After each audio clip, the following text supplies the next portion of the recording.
안녕하세요. 네, 오늘도 영상을 촬영하게 되었습니다. 네, 오랜만에 하는 영상이고 오늘 같은 경우는 본질에 대해서 조금 더 언급하고 싶어서 영상을 촬영하게 됐고요. 척추라든지 척추의 움직임이라든지 그리고 척추 움직임을 통한 코어가 어떤 것들이 있는지에 대해서 조금 나누고자 합니다. 일단은 제가 생각하는 척추의 구조성에 대한 이해를 좀 덮기 위한 그런 설명을 좀 덧붙이고 싶어서 이 책은 해부학 책이긴 한데요. 이런 비유적인 그림들이 되게 저한테 와닿아서 좀 같이 공유하고자 해요. 그래서 지금 제가 여기 표시해놨던 이런 풍선 인형 같은 거 보신 적 있으시죠? 바람이 들어가면 이제 그 압을 통해서 얘네가 세워지고 그 세워짐이 주변의 환경에 있는 바람을 통해서 흔들림이 이루어지면서 사람의 시선을 끄는 그런 움직임을 주는데 이렇게 생각했을 때 저희 몸도 사실상 뭐 기운이 있다 그래나 기가 있으면 이렇게 몸이 다 바짝 쓰고 반지 서 있을 수 있지만 힘이 없고 기력이 없으면 자꾸 무너지고 흐트러지고 아래로 처지게 되죠. 중력에 의해서. 그래서 그런 것처럼 이런 움직임이 바람을 공기를 넣어주는 것처럼 이렇게 기립되는 힘을 좀 형성해주는 게 코어 힘이라고 봤을 때 척추의 움직임도 이렇게 풍선이 흩날리는 것처럼 자연스럽게 유동성 있게 움직임이 들어가면 저희가 뭐 가동이 좋다라고도 말할 수 있고 움직임이 자연스럽고 부드럽다라고도 말할 수 있을 거예요. 그래서 이런 인형을 통해서 저는 설명을 드릴 때도 있는데 동작 중에는 서클링을 잡고 그 뭐라 그럴까요?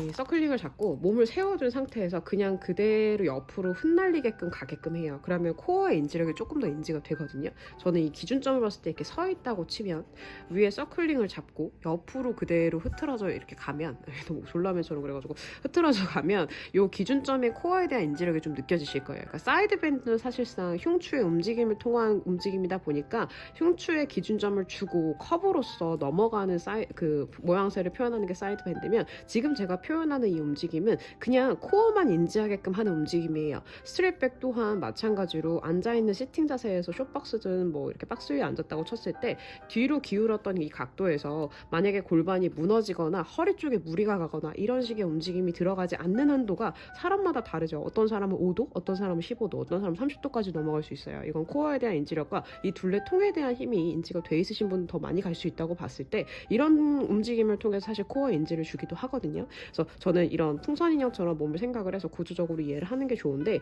사실상 여기서 또 하나 또 캐치해야 되는 게 그러면 우리 몸이 이렇게 풍선 인형처럼 이런 형성된 움직임이면 특별히 운동 안 해도 되지 않을까? 그냥 건강하게 살 수 있을 텐데 왜 가동을 넓히기 위해서 그렇게 뒤틀고 꺾고 움직이고 하는 걸 할까 보면 사실 저희가 뼈 구조로 된 이런 형상화에 대한 움직임이잖아요. 위에 단면만 보면 사실상 이 안에는 뭐가 있죠? 장기가 있죠. 장기를 보호하기 위해서 이런 틀 같은 게 형성이 되어 있다고 보시는 거예요. 그래서 건축물을 봤을 때 집이 왜 있을까요? 집에 있는 소중한 것들을 보호하기 위함이잖아요. 그게 뭐 사람이 될 수도 있고 뭐 동물이 될 수도 있고 하며 이런 뭐 가구도 될 수 있고요. 내 소중한 걸 보호하기 위해서 틀 안에 내가 들어가 사는 것처럼 이런 장기라는 부분은 말캉말캉한 그런 구조성에 가진 뭐 그런 거잖아요. 그래서 이제 그거를 무너뜨리거나 뭐 상처나거나 해하지 않기 위해서 이런 틀 안에 들어가 있습니다. 이 틀 자체의 의미는 그럼 내 장기와 내 몸을 보호하기 위함인데 그 보호성은 보호성이지만 움직임에 가동을 주기 위해서 이런 뼈 자체의 움직임들의 갈기들이 분리되어 나눠져 있죠. 이걸 관절이라고 표현을 하기도 하고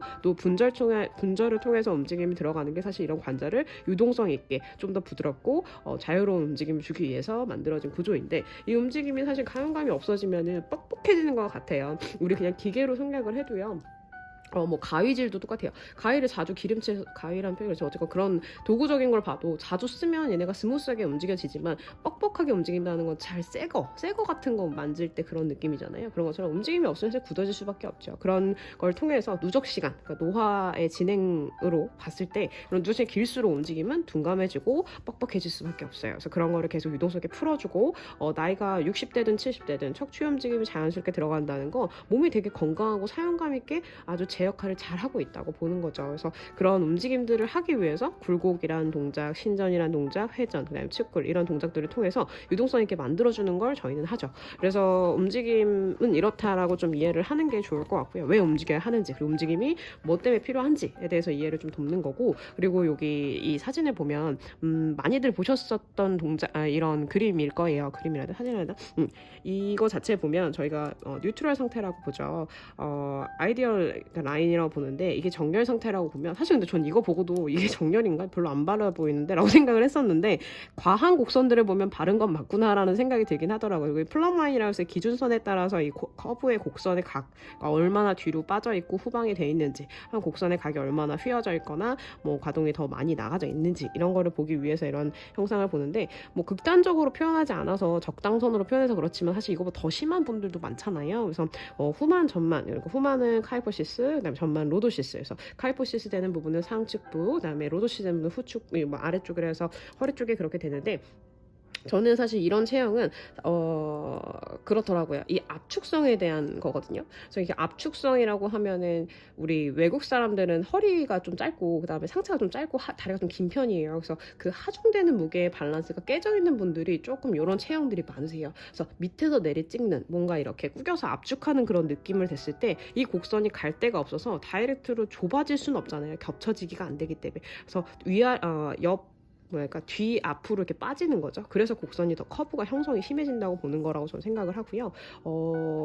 그래서 이 뭐랄까 퉁퉁 눌러지는 힘이 더 강한 움직임의 구조성을 가지는 분들이 사실 이런 후만 전만이 좀 많으시고, 평편등이라는 거는 좀 더 바르고 곧게 서 있는 움직임, 그러니까 뭐 반듯이 서 있는 게 자꾸 익숙해지거나 나름 자기는 허리를 핀다고 생각을 해서 바르게 쓰지만 오히려 이게 움직임의 가동을 줄이고 움직임이 없다 보니까 이렇게 굳어지는 형태로 진행이 된다고 저는 봐요. 그래서 이렇게 평편등, 플랫백이라고 하는 이런 백도 있고요. 그리고 그냥 구분등이라는 거는 하체는 반듯이 잘 서 있고 빳빳한데 상체의 무게를 내가 하중을 그냥 실어서 흑 하고 떨어뜨리는 상태이기 때문에 이런 구분등이 형성이 되죠. 요거는 이제 앉을 때 뒤로 후방으로 많이 골반을 포스트를 풀면서 등을 더 기대듯이 뭔가 기대듯이 앉는 분들의 자세 틀에서 이런 구분등의 스웨그백이 많이 스웨백이 많이 형성이 되죠. 그래서 이런 척추들을 봤을 때 사실상 후만 전만 같은 경우는 위에서 내리는 압의 힘을 전신적으로 다 받고 있고요. 평평등 같은 경우는 하중되는 하체에서의 반듯한 힘을 상체에서 계속 위로 다이렉트로 다 올리고 있다고 보시면 되고,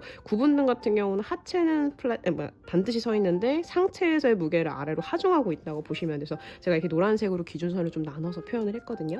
그리고 제가 파란색으로 표현을 한 부분은 일단 늘려야 되는 부분, 가동을 줘야 되는 부분, 둘 다 마찬가지예요. 어찌됐건 간에 굳어져 있는 형태고 모양새가 정렬에서 벗어나 있다는 거는 이 움직임을 계속 어느 방향이든 간에 유동성 있게 주게끔 하는 움직임을 줘야 하니까 이 주변의 근육들을 풀어주고 이완성을 줘서 척추의 움직임을 좀 도와야겠죠. 사실 이 표현된 이 위에 부분들의 움직임을 주기 위해선 날개뼈의 가동, 그리고 스카플라의 안정성도 마찬가지지만 가동도 주어야지만 흉추가 움직일 수 있어요. 날개뼈는 이제 흉추, 우리 등 뒷판에 붙어 있는 것처럼 흉추라는 위에 부분의 척추의 움직임의 가동을 많이 주기 때문에 흉추의 가동을 먼저 줘야지만 사실 날개뼈의 움직임을 먼저 줘야지만 흉추의 가동이 나올 수 있죠. 그래서 그런 거 꼭 인지해 주셨으면 좋겠고, 아래쪽도 마찬가지예요. 사실 동일돼 보이지만 약간 포커싱이 달라요. 왜냐하면 이 부분 같은 경우는 압축돼 있는 거를 피는 거예요. 그러니까 뭔가 커브가 되게 꺾여 있는 이런 걸 피는 거예요. 이거 같은 경우는 일직선으로 반듯한 거를 유들유들하게 피는 거예요.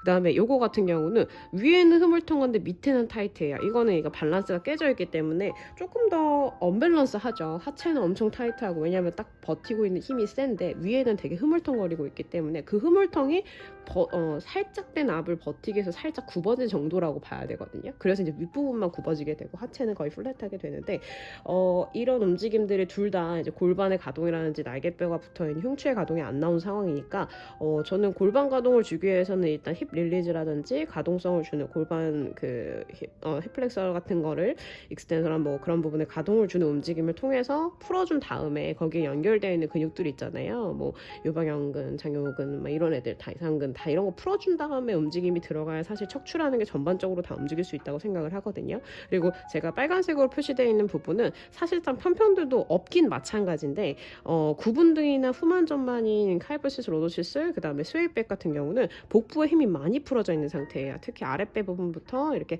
앞복부에 힘이 많이 풀려 있으니까 이 부분을 강화시키지 않으면 어쨌거나 앞으로 계속 쏠려 나가겠죠. 그러니까 간수히 생각하면 어떤 구조성에서 고정되어 있는 틀에 무언가를 압축했을 때 변형되는 모양을 생각하시면 돼요.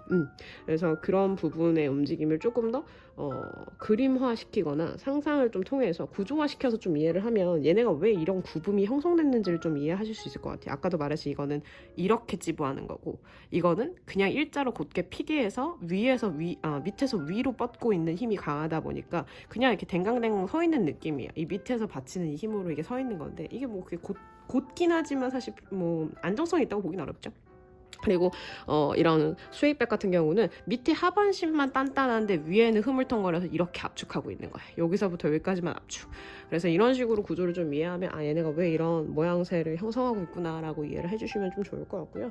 사실 이런 분들은 뭐랄까 하체가 다 튼튼하죠. 하체가 특히 뭐 종아리, 그러니까 발바닥의 지면에 닿는 그 누르는 힘이 너무 세다 보니까 허벅지가 탄탄한 게 아니라 종아리가 탄탄하신 분들이 많아요. 사실 그런 분들은 무조건 척추도 움직임이 압축성의 힘을 다 받고 있다고 봐야 되기 때문에 그런 구조성을 좀 이해하고, 요건 좀 이따가 또 사진으로 보면서 또 설명을 드릴 건데 좀 빠르게 진행을 해볼게요. 일단 매트워크 동작에서 몇 가지 제가 이걸 그래서 풀려면 뭘 하면 좋을까라고 생각을 하면 캣스트레치를 전반적으로 하겠죠. 캣스트레치라는 건 전반적인 척추의 움직임을 굴곡과 우리 정렬을 찾는 동작으로서 풀어주는 움직이기 때문에 우리가 뭔가 빳빳한 게 있으면 어쨌건 이걸 으깨서 이렇게 펴지는 느낌으로 계속 주는 느낌이니까 굽었다가 다시 피고 이런 식으로 움직임이 들어간다고 생각하면 좋을 것 같고, 힙롤도 중요해요. 아까 말했던 대로 골반의 움직임을 주기 위해서, 골반의 움직임이라는 게 사실 천추와 밑추가 연결되어 있는 척추의 끝부분 말단이니까 이 부분을 풀기 위해서 그 주변의 움직임, 그래서 뉴트럴과 임프린트를 통해서 골반의 이 락킹 동작으로서 이렇게 연결되어 있는 허리 쪽 뒤쪽의 근육들을 좀 풀어주시고 이완성을 좀 줘야지만 움직임이 들어가겠죠. 그 다음에 스타트에서만 있다고 저는 배웠는데 지금 모르겠어요. 다른 데도 있는지 아니면 뭐 이 동작의 이름 명칭이 뭐 공식화되어 있는지 모르겠는데, 하프롤백이라는 동작을 통해서 이 아랫단의 요추, 그러니까 골반과 요추 부분에 조금 더 타겟을 주기 위해서 무게를 뒤로 실었다가 다시 앞으로, 그러니까 무언가 내가 이 부분을 풀고 싶어요. 이 부분의 곡선을. 그러면 이 부분만 살짝 움직임을 주면서 얘를 좀 더 풀 수 있겠죠.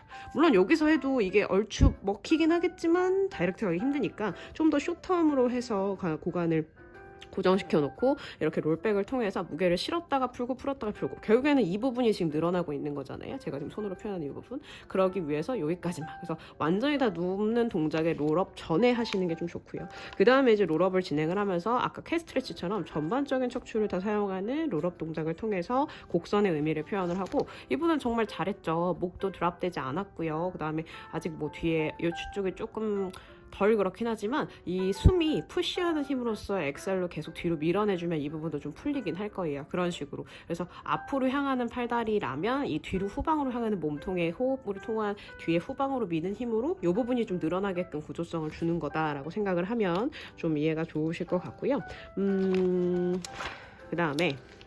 그 다음에는 이제 좀 더 믹싱해서 가는 걸로 보면 롤링 락커볼, 이것도 마찬가지죠. 사실 이것도 굴리는 동작을 조금 이해시키려고 동작이 나쁘지 않다고 생각을 했는데, 실적으로 조금 이거는 복합적일 수도 있을 것 같긴 해요. 왜냐면 코어를 딱 잡아놓고 픽싱 시켜놓고 이걸 굴곡을 주면서 움직이면 여기 무게 실고 여기 무게 실고 이런 식으로 움직임을 주는 건데, 일단 커브가 된다는 전제니까 커브로 다 푼 다음에 추가적으로 하는 동작으로 나쁘지 않다, 이렇게 그냥 설명하려고 껴넣었다고 생각해 주시면 좋을 것 같아요. 꼭 메인적으로 보면. 그리고 이것도 소우도 마찬가지예요. 소우도 좀 사이드라인으로 좀 더 우리가 풀려면, 물론 이 부분을 풀기 위해서 이렇게 할 수도 있지만 뭐 이렇게 돌릴 수도 있고요. 요로 비트고 절로 비틀 수도 있는 것처럼 꼭 한쪽 방향의 움직임이 아니게 움직이는 게 오히려 더 유동성 있게 빠르게 풀 수 있다고 보면, 이런 사이드로 회전력을 추가해서 하는 동작들이 좀 더 허리뿐만 아니라 척추 전반적인 움직임을 좀 더 유동성, 가동성 줄 수 있는 움직임이 되겠죠. 그래서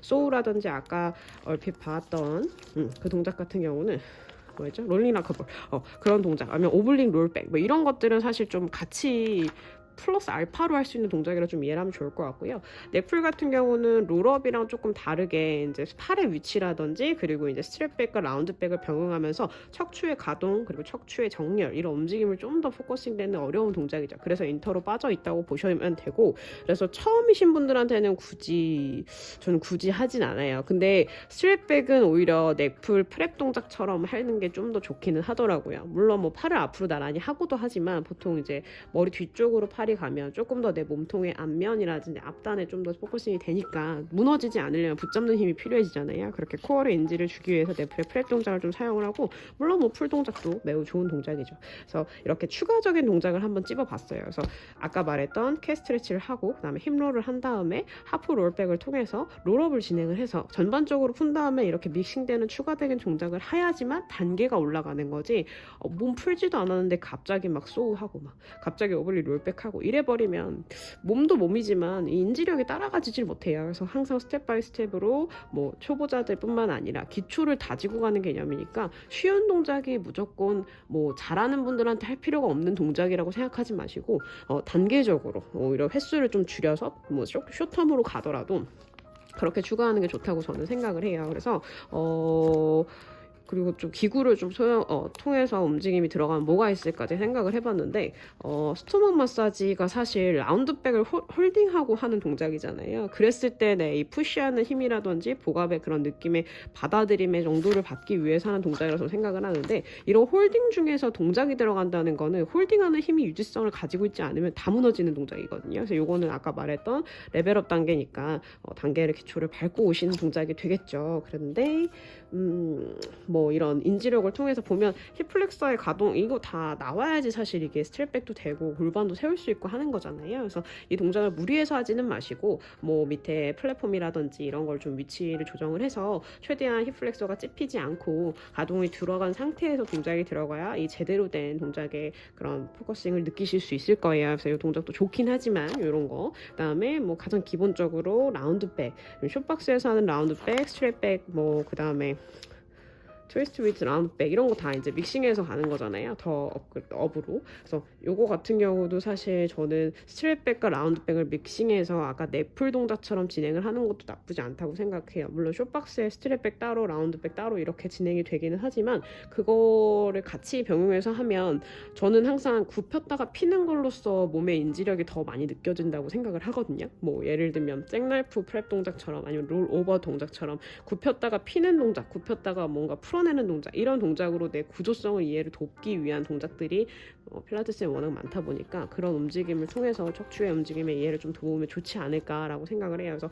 사실 제가 오늘 말하고 싶었던 거는 척추의 구조성에 대한 이해와 움직임에 대한 그런 설명이니까 매트 동작이 좀 더 많았어요. 그렇지만 이 매트 동작을 어떠한 기구를 통해서 가도 그런 모양새, 라운드 모양인지 스트랩 모양인지에 대한 구조를 이해해야지만 하는 동작들이 워낙 많잖아요. 그래서 그런 부분을 좀 더 생각하면서 이 사람이 라운드백이 더 좋을까 스트랩백이 좋을까 좀 더 고민해보는 것도 좋고, 제 소견으로의 라운드백과 스트랩백이 좀 더 좋은 좋은 게 뭘까라고 봤을 때 저는 카이푸스 로도시스 같은 경우는 일단 라운드백을 해서 이완성을 줘서 좀 풀어내줘서 스트레칭을 해서 가동을 준 다음에 스트랩백을 통해서 이걸 좀 더 맞추는, 좀 더 세우는 힘을 강화시키는 동작이 들어간다고 생각해요. 그래서 항상 선 라운드 후 스트랩백, 그리고 평평등 같은 경우는 일단 스트랩백 자체는 이미 플랫해서 이미 단단한 사람을 더 세울 필요까지는 저 없다고 생각해요. 물론 이 구조가 올바른 단단함의 반듯한 힘은 아니잖아요. 사실 평평등 같은 경우 가동이 안 나오는 거거든요. 그래서 이런 분들한테는 이제 늘려지는, 근데 무리해서 할 필요는 없어요. 어차피 뒤후방이 잘 늘어나지 않기 때문에 아까 말했던 대로 스카플라나 그 다음에 펠빅의 움직임을 통해서 좀 풀어뜨려 놓고 가동이 필요한 부분을 좀 움직임을 준 다음에 후방으로 전반적인 이 틀의 기준점을 뒤로 미는 거를 하는 게 좋기 때문에 라운드백을 전 좀 더 선호하고요. 그 다음에 구분등 스웨이백 같은 경우는 저는 스트랩백을 해요. 근데 이것도 이제 푼 다음에 해야 되겠죠. 일단 등 후면이 펴지지 않을 거예요. 굽어져 있고 힘이 세우는 힘이 없기 때문에. 그렇기 때문에 살짝 뒤로 후방으로 가면서 이 움직임을 통해서 백힘, 등힘, 그 다음에 이게 무너지지 않게 버티는 힘, 이런 걸 인지하게 스트랩백을 하거든요. 근데 이건 무조건 이거야 라고 정하진 않아요. 그렇지만 좀 더 좋을 수 있는, 이 사람의 움직임에 좋은 방향성을 줄 수 있는 움직임이 이거지 않을까라고 저는 생각을 하는 거고요. 그리고 저는 그랬어요. 처음에 라운드백 커브 보면 아니 기껏 피려고 왔는데 왜 커브의 등을 표현을 하라는 거야? 라고 저는 생각을 했었거든요.